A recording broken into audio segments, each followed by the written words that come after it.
Live from WQAD, this is News 8's Good Morning Quad Cities. Pushing for more support, how a local group is trying to keep an area nursing home funded. Live look from our Eagle Eye right now as we get started on, I guess you call it the hump day. They do call it hump day. Yeah, I didn't really coin that phrase, but I just wanted to use that. Different right week this week because Monday was a day off exactly. for a lot of That's people. why it doesn't so, really seem like it. But it's Wednesday. We're moving closer to the weekend. Good morning, and I'm Julie Sisk. Thanks for moving on. Right. We could discuss this. We'll just keep going about the Wednesday. Could discuss this forever. I'm Jim Ernest. This is Good Morning Quad Cities at 4:30.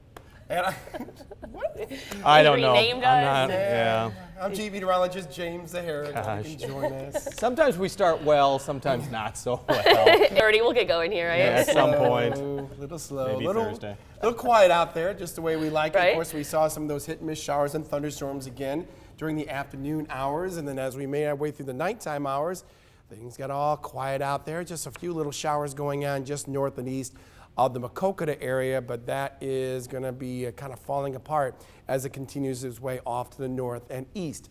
Another morning with temperatures in the 60s. Temperatures range from 63 degrees in Burlington and Galesburg to as warm as 67 degrees in Kewaunee. In the immediate Quad Cities, we have partly cloudy skies, 65 degrees. A little bit on the humid side with that dew point at 62, so fairly moist start to our Wednesday morning. And looks like some of this warm and muggy air again will set off another round of some hit and miss showers and thunderstorms. Fortunately, this is the last round of these showers and thunderstorms that I see because we do see some drier days ahead. We'll tell you how long that will last if that does encounter the weekend coming up in just a little bit. All right, thanks, James. New this morning on Good Morning Quad Cities, a Moline family out of their home right now after an overnight fire. Crews in Moline responded to the fire. 4700 block of 39th Street. The home fully engulfed when crews arrived. The family was inside at the time. 2 adults, 2 children were able to make it out safely. The Red Cross right now assisting the family. Well, tonight, supporters of the Hope Creek Nursing Home are talking to people about why it should stay county-owned. A committee called Keep It Supported for Seniors is hosting a meeting meant to inform people about the issue on the November ballot, asking voters to approve a tax increase to fund the center. Tonight's meeting starts at 5:30 at St. John's Lutheran Church in Rock Island. Week 2 of the Nicholas Sheely murder trial has resumed, and this case could go to the jury as early as tomorrow. Sheely's on trial in Rock Island for killing 4 people, including a 2-year-old boy. He's been convicted of 2 separate murders in Illinois, sentenced to life in prison. He also is charged with the deaths of 2 other people in Missouri. Prosecutors called several witnesses who say they saw Sheely in Missouri just after the murders occurred.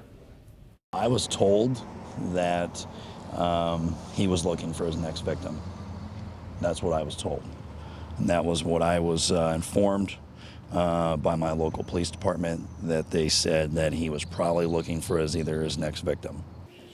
Sheely's ex-wife is expected to take the stand today with closing arguments possibly set for Thursday. We have new details on the fatal stabbing in Muscatine over the weekend. Police arrested 30-year-old Cody Ryan Curtis. He's expected to be in court today in connection with the death of Timothy Lane Sunday night. Happened in the 3000 block of Grandview Avenue just after 7. Lane was found with a stab wound, later dying at the hospital. Curtis is facing second-degree murder charges. Next, county's economy is showing promising signs of a turnaround and putting more people to work as its unemployment rate made a remarkable drop to 6.5%. A year ago, it was over 8%. And as News 8's John David reports, a California business is now banking on success in Galesburg. Dale Sell has one of the newest jobs in Knox County. It means a lot for Galesburg. No longer commuting 120 miles each day to Peoria, the Galesburg tool and die maker now works for Pegasus Manufacturing. This was just an opportunity to get a little closer to home. Subassemblies or complete systems. California-based Pegasus chose Illinois over Texas. One reason why Knox County recorded its lowest unemployment rate in 6 years. These people, in a nutshell, they're willing to find a way to get it done as opposed to almost a way of why we can't get it done. The company makes parts and systems for diverse companies. It plans to create up to 30 new jobs. This year, it will add more than $500,000 to the local economy. While Pegasus helps to cut the local unemployment rate, it's also restoring manufacturing to America. And that's a great investment future. Now you're looking at anywhere between 20 to 26 bucks an hour. This company arrives while Galesburg crafts a unified voice for economic development. It's a fresh start, one job at a time. Anytime you got a new manufacturing come to town, and a town that's lost manufacturing, I think they can only help the economy here. Pegasus is using tax credits and incentives to build its future, a future for local workers like Dale Sell. It'll always keep growing as far as tool making and machining. Technology and tenacity to fight unemployment. In Galesburg, John David, WQAD News 8. All right, thank you, John. The Western Illinois Works office is helping to fill those new jobs. Its office is located on East Main Street in Galesburg.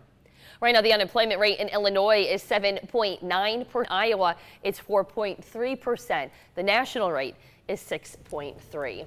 People living just north of the Quad Cities are closely watching their property for an unexpected guest. A black bear wandering around Joe Daviess County, and as News 8's Caroline Reinwald reports, it stuck around long enough for one neighbor to get some photographic proof. It's something different that doesn't happen every day. Not a lion or a tiger, but a bear brought Daniel Schamper right up to his window and then carefully into his yard Saturday as he watched it wander through. Well, I saw this big black ball, and I looked at it, and my first thought maybe it's some kind of a dog, and then it just didn't exactly look like a dog to me. And finally, when I got down there, we decided it was a bear. Schamper and his wife were sitting down to breakfast when they saw the black bear, who was snacking on some of their bird feeders at their Galena home. He just actually sat right there and kind of leaned up against the clothes pole. He wasn't afraid of us. We knocked on the window to distract him or get him on the road, and he just would turn and look and say, well, take your picture and I'll be here. Because they're uncommon, a DNR spokesperson says most people wouldn't know what to do if they came across one. By not leaving pet food outside, cleaning up under bird feeders, securing garbage can lids, and other things to keep animals from becoming habituated to people. But Schamper isn't too concerned. Usually if you don't bother them, they won't bother you. He's just happy they were able to watch from a distance with a camera. We haven't heard of anybody that has seen it but us. But I'm glad we have some proof. In Galena, Caroline Reinwald, WQAD News 8. Illinois Department of Natural Resources says the bear was likely looking around for a mate. Aww. Though they do ask you to call them immediately at the phone number that you see at the bottom of your screen. Mate or some bird food. Yeah, one or the other. Well, people living in Geneseo may soon be able to own chickens in the city limits. Currently, to own chickens in town, people must have at least 5 acres of land. A petition to change that ordinance has more than 200 signatures. City Council approved a plan to update the ordinance last night, and it will be presented to the council in 2 weeks. Still ahead on Good Morning Quad Cities, good for the body, why yoga may be the best prescription for women who have breast cancer. Plus, caught on camera, the dangerous view one man captured. Amazing view as this tornado comes within feet of where he was standing. Absolutely impressive video there indeed. Hey, we're going to check out our radar because there is a little wet weather going on in a couple of our hometowns on this early Wednesday morning. Stay tuned, we'll show you that and a whole lot more right after the break here. Good Morning Quad Cities. You're watching Good Morning Quad Cities with Jim Mertens and Julie Sisk.